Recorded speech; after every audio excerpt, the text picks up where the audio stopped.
Hello students, welcome to Sunday class. मैं फिर हाजिर हूँ आपके सामने एक अच्छी सी कहानी लेकर। और आज का जो विषय है मेरा वो है जुड़े रहने पर, एकजुट रहने पर।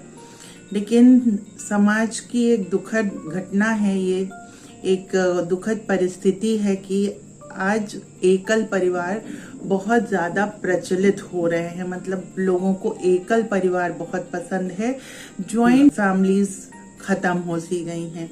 गांव में अभी इक्का दुक्का देखने को मिलता है, लेकिन शहर में तो एकदम से ही खत्म हो गई हैं। सब न्यूक्लियर फैमिली, एकल परिवार चाहते हैं। माता पिता वर्किंग होते हैं, बच्चे अकेले घर में रहते हैं, उनको वो संस्कार नहीं मिल पाते जो दादी बाबा के साथ मिलते हैं। वो सारी चीजें सब विलुप्त सी होती जा रही हैं।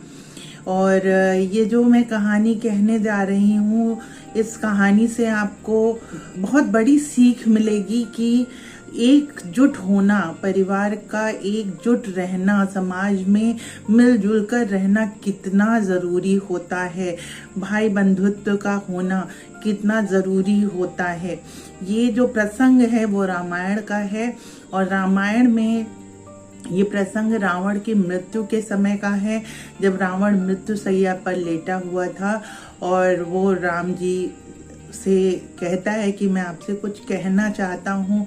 तो प्रभु राम कहते हैं, कहो प्रिय, तुम कहो क्या कहना चाहते हो। तो वो कहता है कि श्री राम, मैं आपसे आयु में बड़ा हूँ, शक्ति में बड़ा हूँ, ज्ञान में बड़ा हूँ, बुद्धि में बड़ा हूँ, मेरा कुटुंब भी बड़ा है। कुटुंब मतलब फैमिली होती है, कुटुंब भी बड़ा है, और सोने की लंका भी आपके राज्य से बड़ी है। सारी चीजों में मैं बड़ा हूँ, और फिर भी मैं आपसे हार गया। क्या आप जानते हैं क्यों? तो श्री राम ने बोला, क्यों, बताओ। उन्होंने कहा कि क्योंकि आपका भाई आपके साथ खड़ा था और मेरा भाई मेरे विरुद्ध खड़ा था। सिर्फ यही एक छोटा सा कारण है कि जिसकी वजह से मैं आज युद्ध हार गया हूँ, नहीं तो मुझे कोई हरा नहीं सकता था।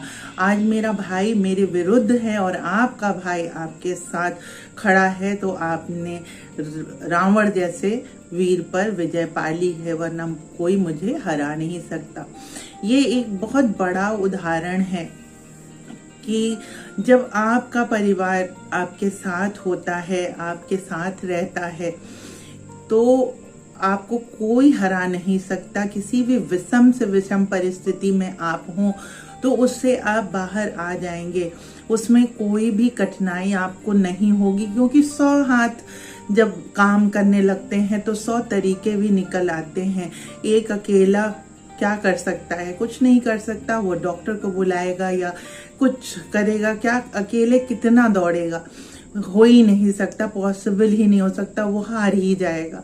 तो एकजुट होने से हमेशा विजयश्री हासिल होती है।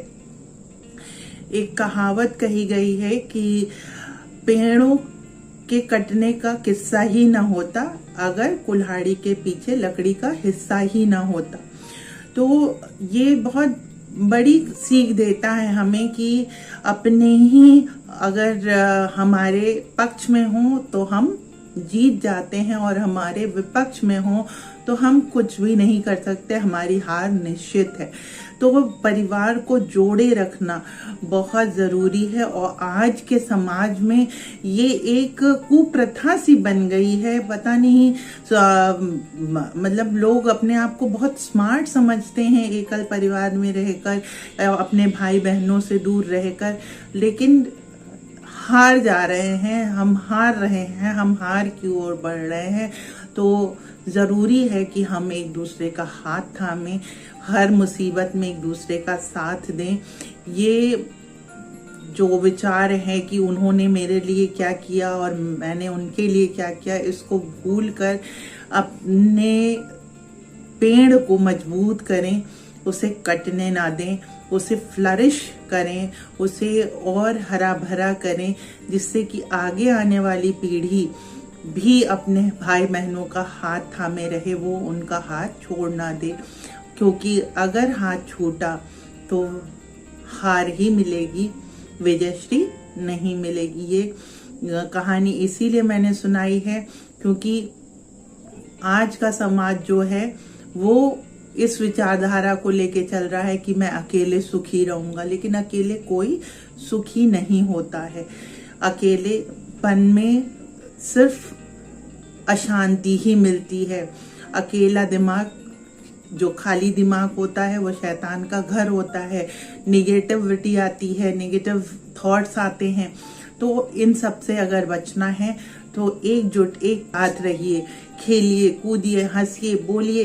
100 तरीके की चीजें आपको देखने को मिलेंगी, 100 तरीके की चीजें आपको सीखने को मिलेंगी और 100 हाथ होंगे आपके मदद करने के लिए।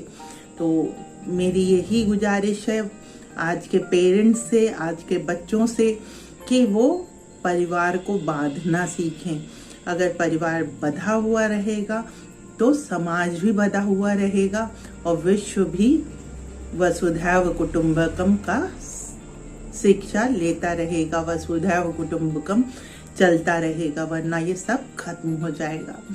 तो उम्मीद करती हूँ कि आपको ये छोटी सी कहानी समझ में आई होगी और आप आगे इसे बढ़ाएंगे।